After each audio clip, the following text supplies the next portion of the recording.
Good afternoon. We start this session called Irish Writers in the New Normal Global Context, a science cafe proposal at the University of La Pampa. And we have three guests from Argentina. I will introduce you, but before I do, I would like to thank you all for watching. Thank you for our beautiful guests and Mariana, Abe, and all the organizing committee, and William Butler Yeats Chair of Irish Studies as well. So this panel, this table is composed of Professor Maria Graciela Eligi, who holds a degree in translation and also in English language and literature from the National University of La Plata, and an MA degree in Anglo-American literature from the National University of Rio Cuarto, Argentina. And between 1982 and 2017, she taught regular courses on English language, literature, and literary theory at the National University of La Pampa, retiring as full professor. Congratulations. She has published articles in national and international journals and presented papers in conferences in Argentina and abroad. She has co-edited and published books on literature and culture. From 2017 to 2019, she was the president and co-founder of the Associação de Estudos Islandeses del Sur, now a member of the IAS Council. At present, she teaches postgraduate courses and is an external project thesis as well as peer reviewer in many Argentinian universities. So many I won't even start mentioning them, otherwise we'll be here until 4 or 5.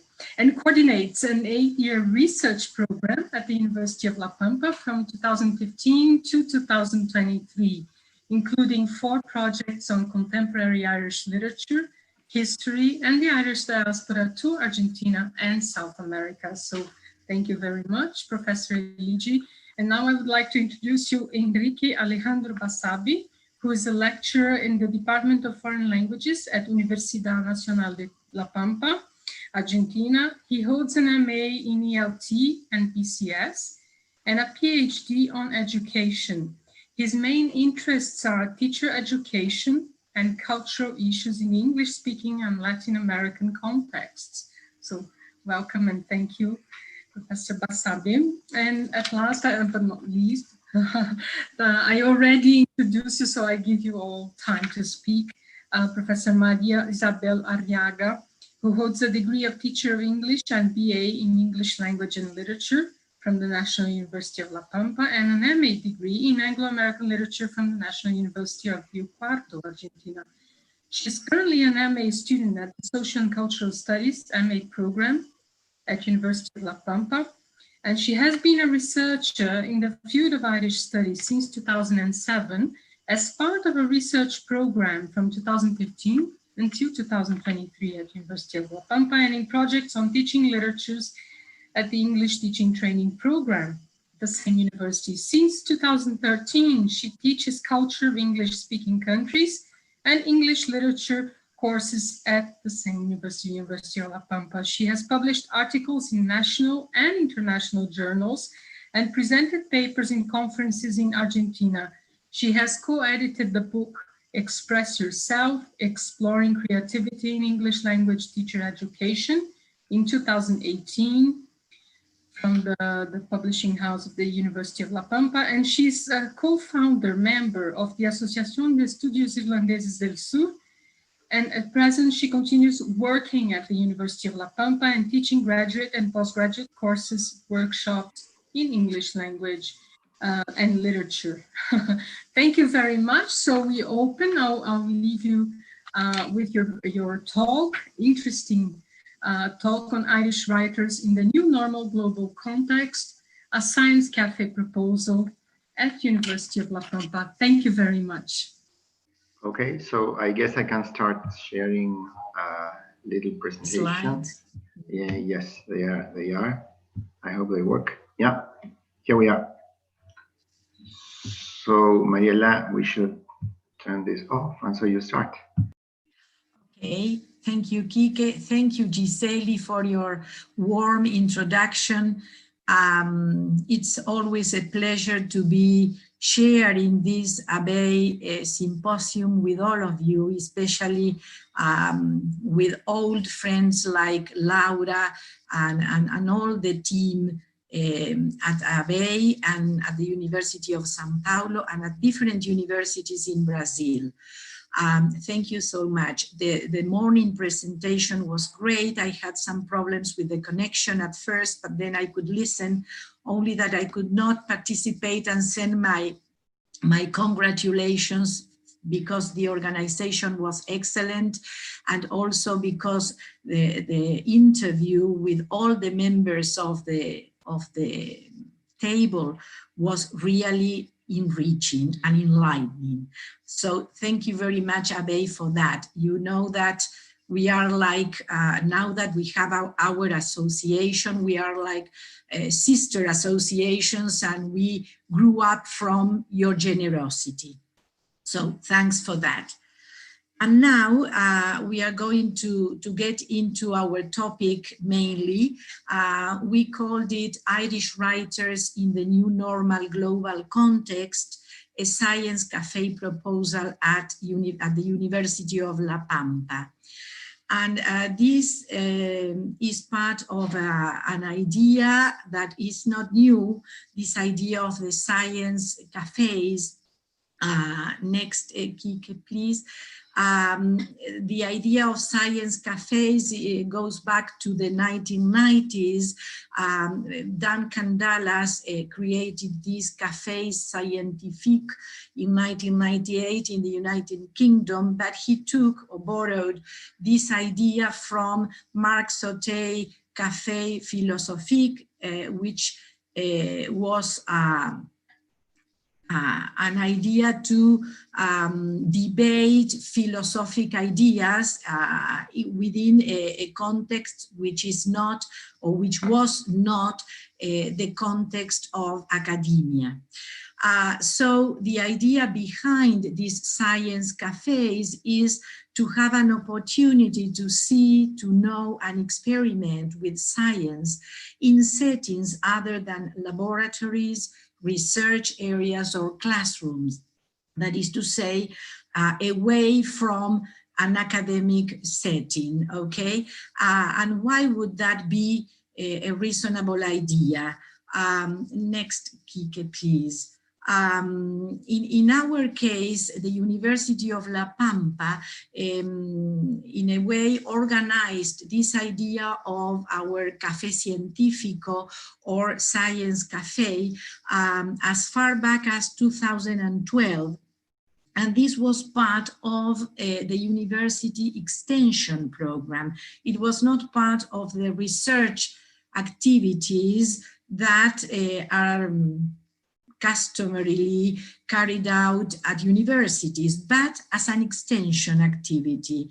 And the idea was, as our logo says, to communicate science or sciences to a wider public and not to our students or to peer researchers, as we usually do when we carry out research. Next, Kike, please. Since 2012, our university had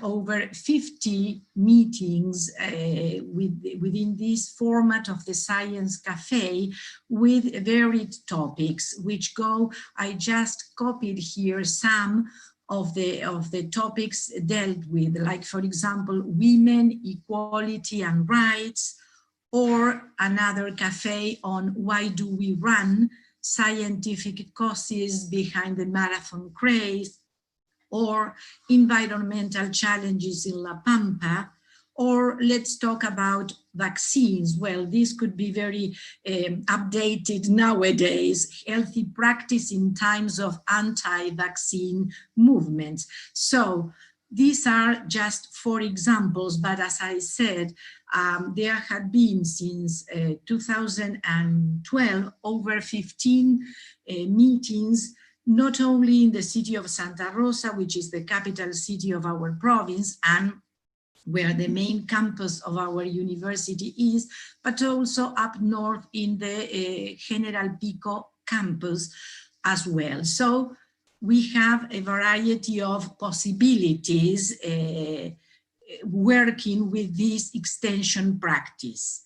Next, please, Kike. Well, then after about 13 years working in the field of Irish studies, we thought, basically, Enrique and Isabel thought, and they asked me to share with them this initiative.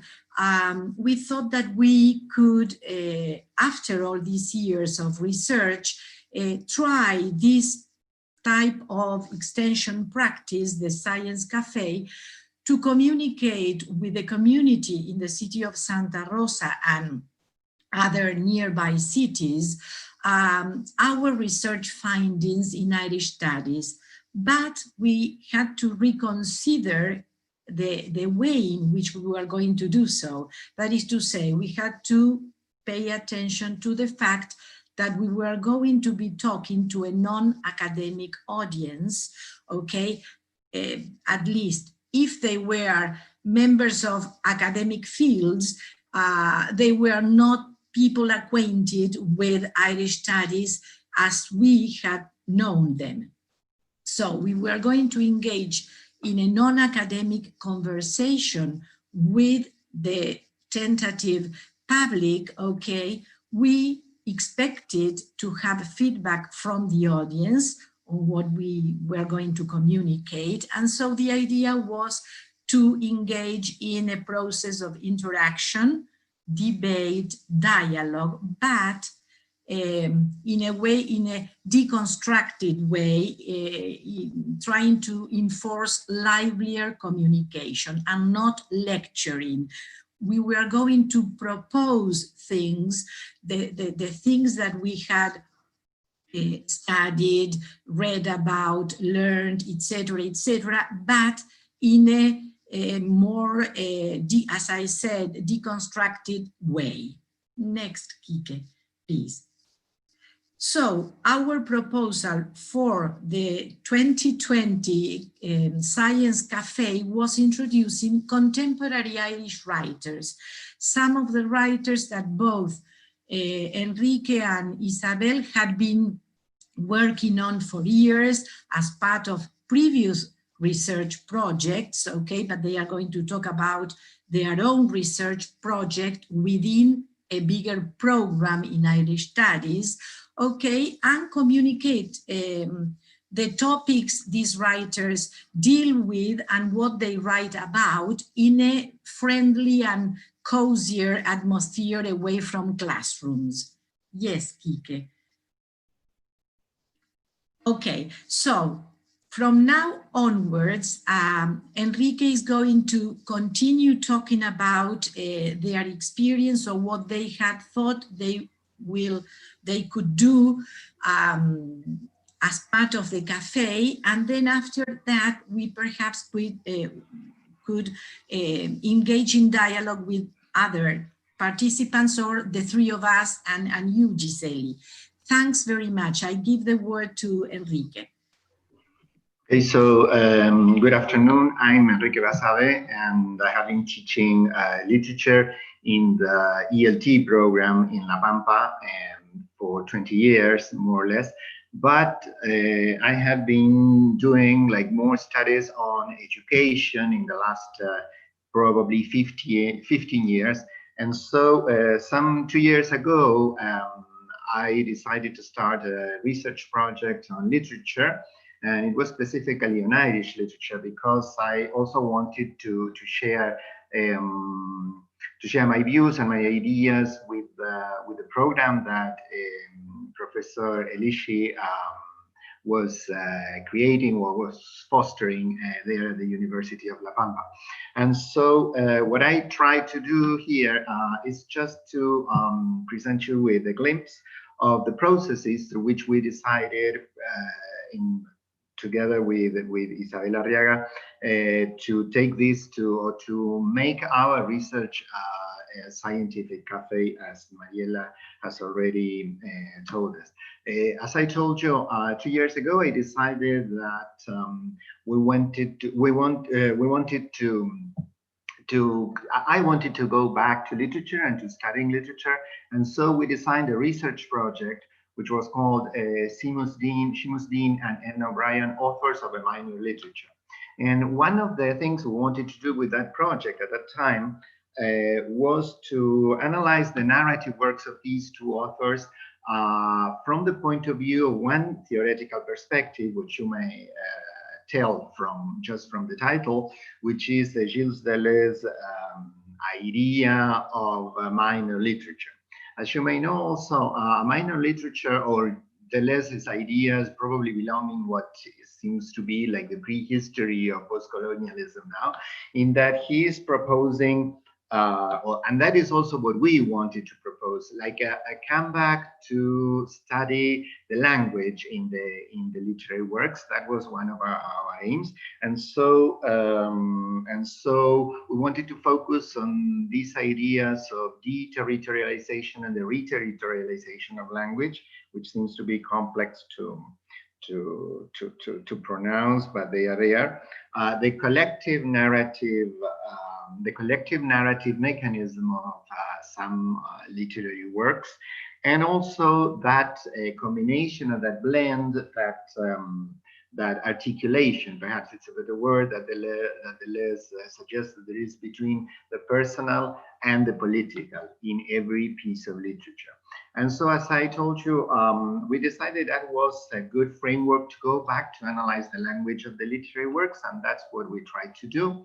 This is a glimpse of what we have published and presented recently, because in a way, in terms of research, I can say that we did what we could, more or less, because we were very few. It was a very small research project, in the sense that we were very few people, just two professors, Isabel and I, and two students, because the Bachelor of Arts degree in literature in La Pampa does not have many students.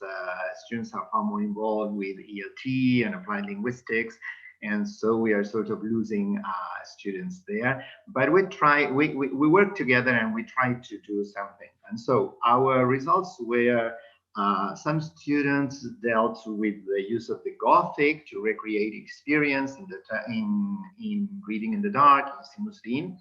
And then we also worked with the ideas of home and maternity in O'Brien as the locus of experience. And more recently, I was trying to reach some general conclusions on the works of Edna O'Brien and Seamus Dean, and particularly with these two works, Reading in the Dark and O'Brien's memoir, Country Girl, because I had the idea that in their articulation of or perhaps combination of fiction and nonfiction in both works, and also in their coming back to things Irish, or if we can call it, or to the Irish issue in a way, they are creating a minor and terrible literature. Perhaps I can say, perhaps even warning us about what may happen if we go on having these grietas or cleavages everywhere in the world, and clashing that don't take us far away. But then the question was, my question was, this was research, and so I thought there was a disconnection between research and what I was doing as a teacher. But then I find, that's why the slide, then I realized that there was not, because I have been teaching, for instance, The Beauty Queen of Linen, Martin McDonald's, who now has become a global phenomenon with the 3 billboards outside Ebbing and all his screen writing. And so I thought, students have been engaged in performing, for instance, parts of the Beauty Queen of Linen, or recreating the Beauty Queen of Linen in a far more local context, as we tend to do in our literature classes. And at the same time, this year, and out of the research project, and this is like the slide I presented students, now that we are teaching through Zoom, so that they start reading the novel, I decided this is a novel that students may get engaged with. And I wasn't wrong, because they were very enthusiastic about reading the novel, even though the context for them was quite new and quite different from what we are used to live. Even though in a way it was not that different, because even though here we are not living something like a guerrilla or whatever, there is this permanent polarization between two different sides in politics and in tastes and in culture and in everything that the students do feel familiar with.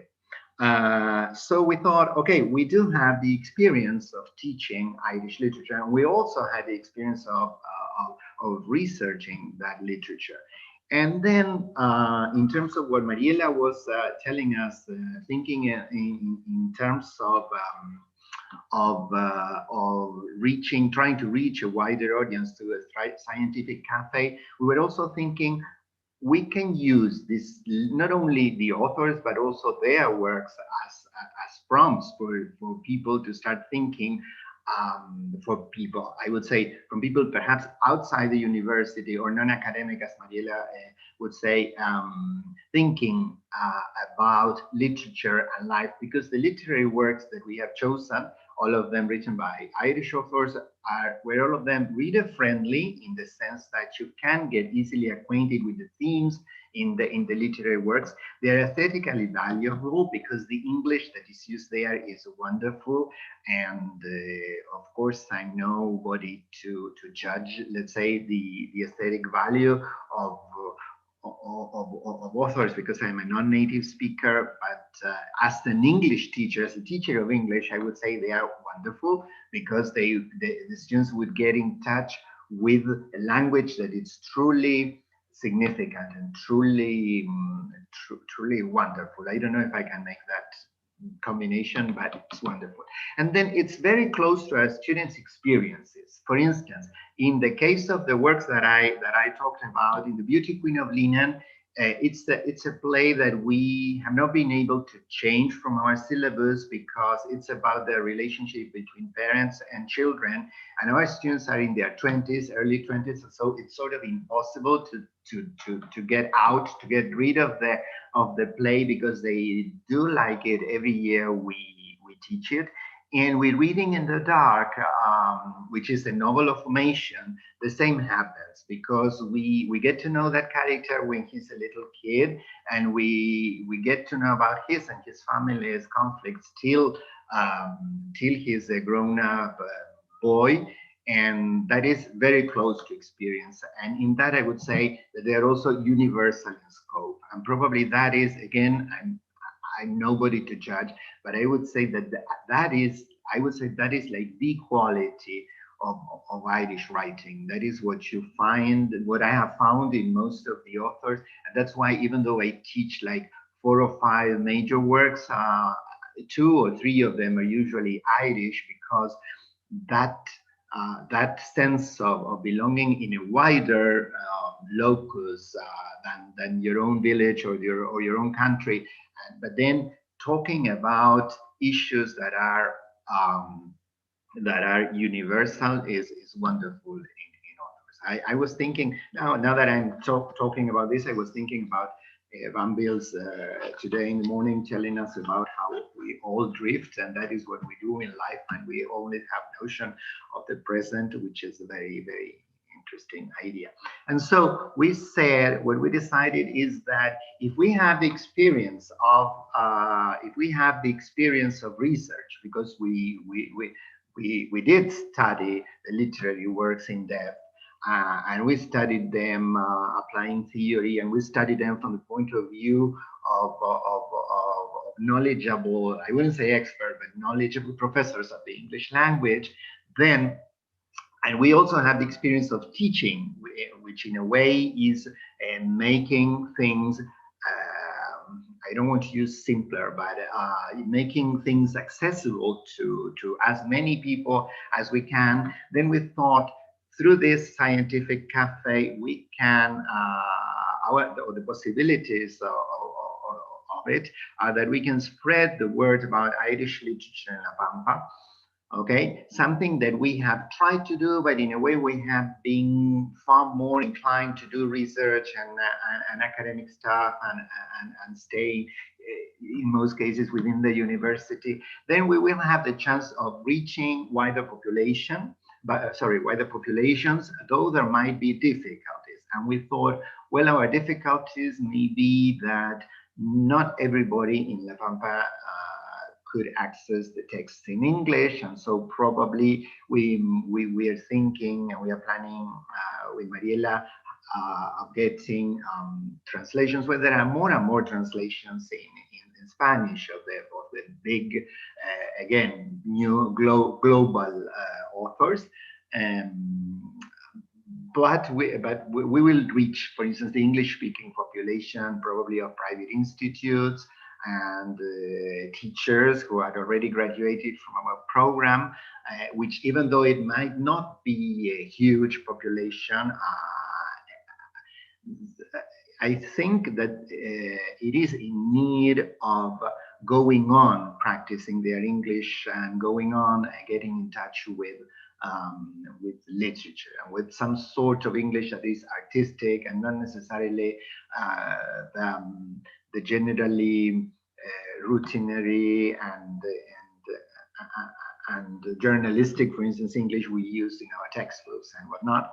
And then the last thing is that it would help us, outreach, I mean, or extension would help us share our research and teaching experiences at the moment in which we are in a position to do it, because we are halfway through. For instance, in my case, I'm halfway through my teaching and research career. So I would say this is the time to do it. Okay. So Isabel will also tell us about his research interests and how we can turn that into a science cafe proposal. So I leave this to her. Okay. Thank you very much. Well, good afternoon. My name is Isabel Arriaga, and I've been conducting different researches on Irish novels for both my bachelor degree and my master thesis, as Mariela and Kiki have mentioned before. So here are some glimpses and ideas that emerged from my investigations, and I'd like to share them with you, and to talk about some very nice works of contemporary Irish literature that we consider could be of interest also for a non-academic audience. So we can say about the contemporary Irish novel that it is not unique in style. It has developed in the last century, moving to plurality, diversity. It is a literature that is based on subjectivity, on the personal, on the emotional of the emotions of the characters. It has a strong sense of place because the Irish landscape continues being the setting of all these works. So all these writers we've been studying always set their narratives in Ireland, no matter if they lived in Ireland or not at the moment, but the setting on all their stories continues being Ireland. And in many of these novels, we can see how the authors reflect on the changes that the Irish society has undergone during the last decades of the 20th century, and it continues suffers different changes.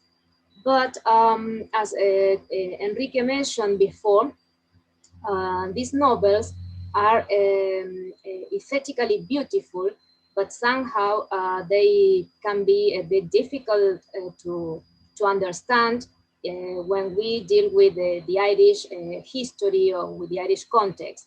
This is why to understand what happens to this protagonist, we sometimes need the help of this Irish context, so as to understand some issues that are present in all of these novels. Next, please. So during my researches on Irish studies, I have worked with these authors, John McGahern, Com Toibin, and then O'Brien. And well, I'm going to start saying something about two of the novels wrote by Com Toibin. Next, please. That are The Heather Blazing and The Blackwater Lightship. And I found these two novels very interesting when trying to see and understanding the changes that had taken place in mid-20s, in the late part of the 20th century in Ireland, and to see how these new values that were emerging affected in a way or another the ordinary man, the common man in Ireland. Toibin is considered, well, he's well known to be a creative writer, but also he's a journalist. And so his novels are full of details, very interesting details as regards different issues of Irish life. They deal with family issues, but at the same time, they deal with history, with social changes, to new values that clash all the traditional values in Ireland. And all of them are a clear representation of change in Ireland. Something that is very interesting to say about Com Toibin is that because he's a travel writer and because he likes traveling and he has lived in Barcelona for some years, but he also spent some years in Argentina. That not everybody knows this information, but he was sent as a journalist here to as a corresponsal of the trial of the dictatorships in Argentina. And then he produced a book on this issue called The Trial of the Generals in 1919. His experience here in Argentina also made him produce a novel called The Story of the Night, which according to his own expressions in an interview was his first gay fiction. So it's interesting to know that this well-known, widely known contemporary author also lived in our country and used the context of Argentina as the setting of some of his works. Next, please. Well, the themes that are commonly appear in his novels are this problem of identities that are fractured because of changes. He tries to explore the mind, the psychology, the subjectivity of his characters, what makes them human-like in a way. And this is why his novels become friendly reading, as Enrique mentioned, because in a way or another, common people can identify with many of his characters. And it is with universal topics, even though there is a strong sense of place and the locality of Ireland is present in all his novels, the problems that the characters suffer are common problems for everybody. They are universal for human beings. They are full of a sense of reality as well as a sense of belonging to the place. And this makes them easily approaching for readers. As I mentioned before, all of these novels offer different glimpses of the Irish society. And what is interesting is that they are not written from one perspective only, because the different characters that appear in the novels have different voices. And so all the perspectives can be seen or the same issue can be tackled through different angles and positions. Next, please. Then in my master thesis, I continue researching on Irish literature, but focusing on female representations that appeared in 3 novels, Amongst Women by John McGahern, Brooklyn, again by Com Toybin, and The Light of Evening by Edna O'Brien. All of them focused on the figure of the female Irish migrant. So it was interesting to see how each of these authors portrayed the situation of the Irish woman of the mid-20th century, before the time of the previous novels I presented by Toybin, and what were the main problems that they faced by this time in Ireland, what were their possibilities of going out from this strict patriarchal tradition, and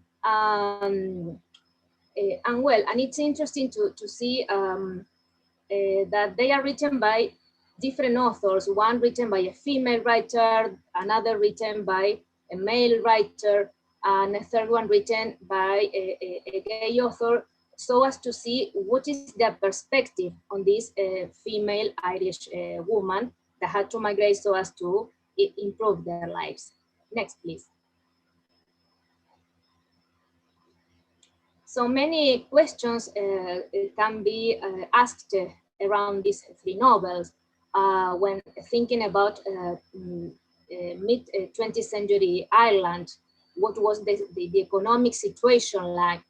And it was a time full of poverty.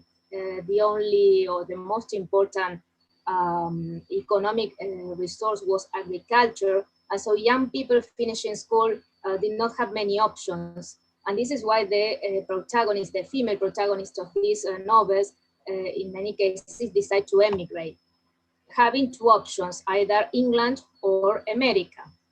And when deciding where to move, it also changed their perspective of home and their life expectations, because moving to England was a temporal moving, but if deciding to go to the USA, it meant a more permanent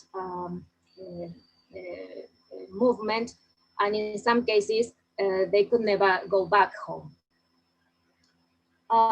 In the case of the protagonist of Brooklyn and Amongst Women,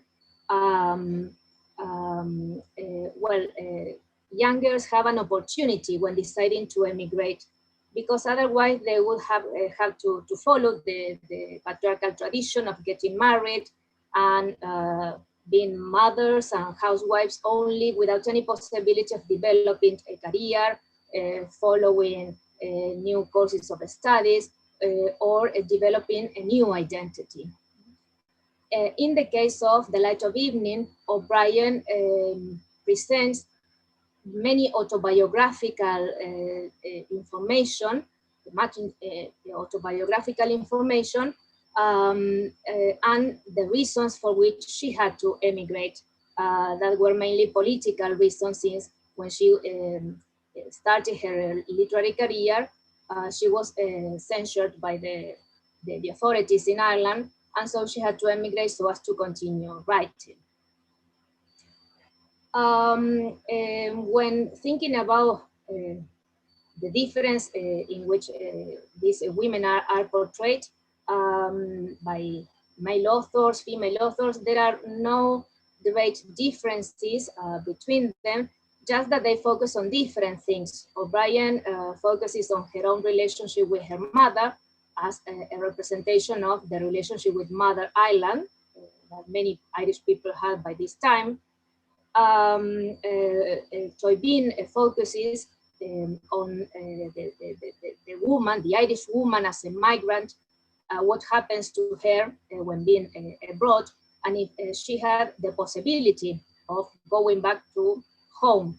But in fact, she changes when she goes to America, and so she realizes when going back to Ireland that she doesn't fit that patriarchal Ireland anymore. The focus of these three novels is on the female migrant because of the increasing number of studies in diasporic issues, in emigration, in exile. And it is interesting to notice that these contemporary Irish writers focus on the female migrant instead of on the male migrant, as it had happened in previous years. And another issue that emerges in these novels is the representation of the Irish family. And in all cases, the traditional Irish family is presented as dysfunctional because this clash of generations, this clash of new and old values that are portrayed as societies start to change. Next, please. And so for my future researches, for my second master thesis, I am going to continue researching on women, on Irish women, but this time moving to the biographical and autobiographical method, trying to recover the voices of female pioneers settling in new territories, and writing their own experience, focuses on their own words, which have been ignored usually by history, which is often written by men. Thank you very much.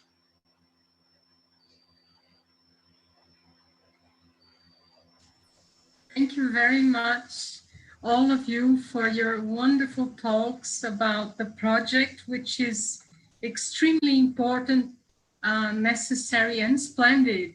I have to say, the Federal Fluminense University is part of a project called Pint of Science, which is now around 85 cities in Brazil. The Federal Fluminense University is all over the state of Brazil. And the Pint of Science occurs in two cities, Niterói and Volta Redonda. And the themes are very broad. The colleagues organizing events for Pint of Science range from issues regarding physics, chemistry, to cinema, and not literature yet. So maybe we can have something in common there. And I believe your project is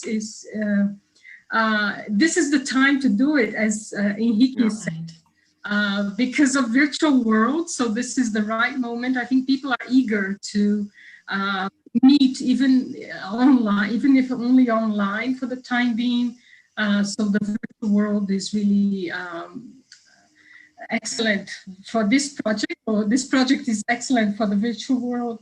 And you have the issue of translation. So I think translation is key, and transdisciplinarity. You mentioned so many important Irish writers for Irish studies, but also beyond Irish studies. I think anyone interested in the themes that Isabel mentioned so well, that are universal. The themes are very universal in these works. So I think anything you can think about in terms of discipline and transdisciplinarity will do. But I would like to ask you, how have you been dealing with in terms of classes and university dynamics? Because the Pint of Science in UFI is still on, and we had two just this month of September. We had already actually 4 encounters in 2 weeks, and all virtual, all online. And I think this makes other participants more present than if it were just presentially. So you have an advantage there. So maybe you'd like to talk about how universities in Argentina are at the moment, how you've been dealing with classes, and so maybe the virtual environment will help you go on with this brilliant project. Thank you. Okay, with classes, the thing is we are still using Zoom and all that is at hand's reach, because we are still not teaching classes in presence there, meaning there at the university. So we are doing a sort of tremendous effort to keep with them on Zoom. I think that what we have changed is that probably the dynamics of the classes, in terms that we have used this 40 minutes and 40 minutes, which is far shorter than we used to have when we were there at the university. We used to teach the two long hours with them. And I think we are adapting, I don't know, together with Isabel, we teach a course on contemporary literature as part of the EF, English language teacher education course program, sorry. And we have to we are trying to make things like shorter for audiences who are not that used to read. So we work far more with short stories and poems, and we read a poem every day, and then every class. And we also are trying to use the visual, to incorporate the visual, which were not very used anymore when we were there and we go to regular classes, because then you have all the things that you need and the gadgets and the applications and whatnot. And now that you have everything there, you can just, for instance, for reading in the dark, we are trying to introduce them to the context and to the highly militarized Irish society, Northern Irish society in the 1970s. And so we had the videos there on YouTube, and they can have at least 1.5 minutes, and so that they have a glimpse of what was happening there and how different or similar it is what they are having now with all this lockdown and whatnot. And I think that you have the chance of integrating stuff through Zoom. That's why I was insisting on doing the scientific cafe on Zoom as well. But Mariela is probably right in that sometimes here in La Pampa we are not that used to meeting online and do things this way. We're probably far more used to come together and to meet and to share coffee and stuff and talk.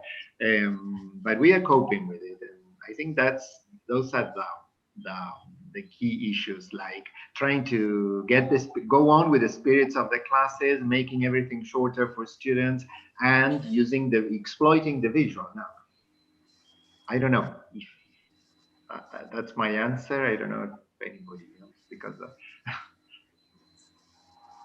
Thank you, Iniki. I think it shows well you're willing to continue successfully with the enterprise of going on with this project. Yes, Mariela, you're going to say something. Yes, I was going to say that we had submitted some questions because in fact we could not work with the Science Cafe as it had been organized.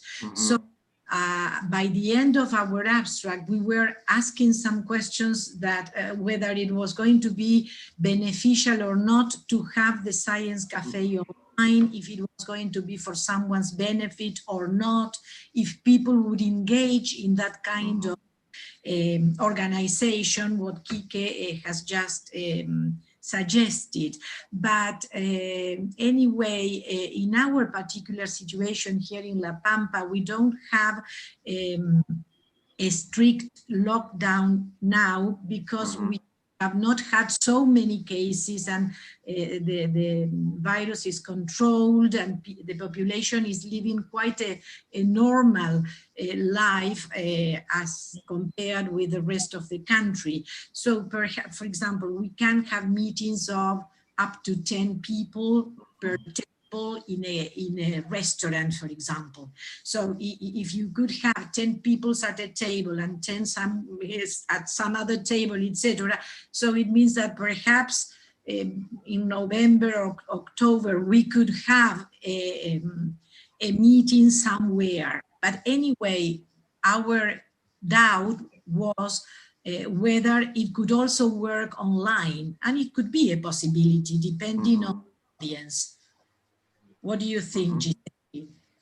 I think it's perfect. It's perfect for going online and to start online. I think very few people, very few of us were actually used to online events. We are previous to the pandemic.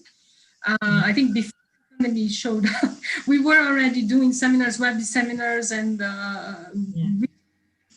papers and all the works, academic works online, but not many of us were used to it before. So I think it's a challenge, and I'm sure it will be a great success. I think the transdisciplinary fact is a plus. So you can have more people interested in Irish literature than not just the faculty of letters or human sciences, but integrating. And the fact you mentioned also that this kind of cafe, this idea is democratizing knowledge and science. So I think bringing to the great an extension activity is really wonderful, because it's going beyond the walls of university. It's really being active in all senses and not just in the classroom. So do start, Mariela, no fear. Okay, okay, no fear. I'll later send you the link to the Pint of Science in Ufi. Okay. Get some inspiration there. Thank you. Thank you very much. Thank you. And then send us the link so we can participate from Brazil and other places as well. Okay, thank you. It's done online. So if there are no more questions, well, many people saying hello to the three of you. Griselda Gugliara says, congrats, Mariela and group.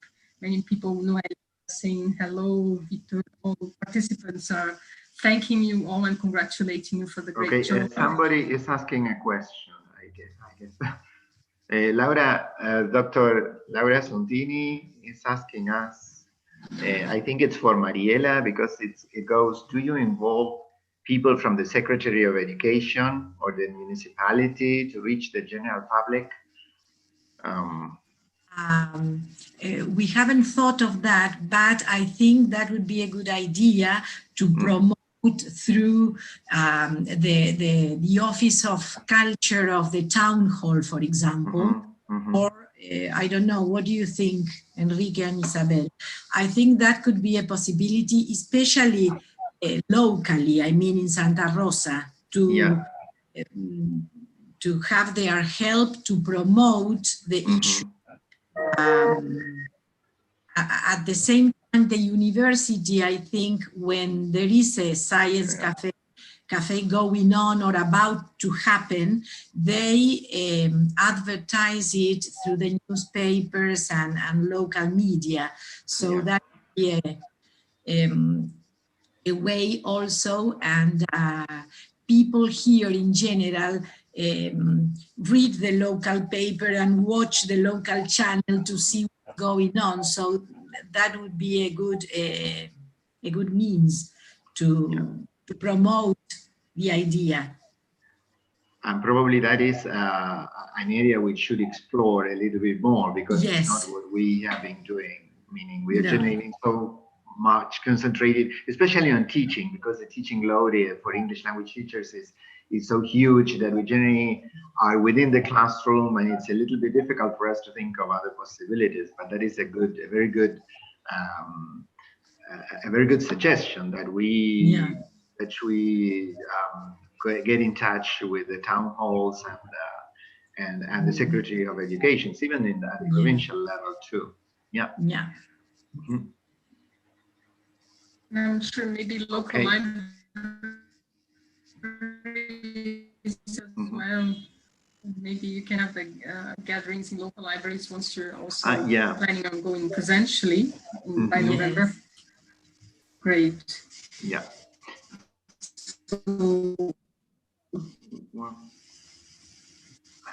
Well, thank you very much. Thank you. I don't know if there's any other.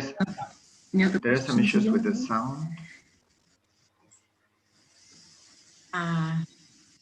Well, thank you very much for this possibility to show what we are planning to do. Thank you. Thank you. Great. And I look forward to getting your and I think now we have a next session at 5. Right? Okay. See you. Bye. Thank you. Thank you. Bye-bye. Welcome. Thank you.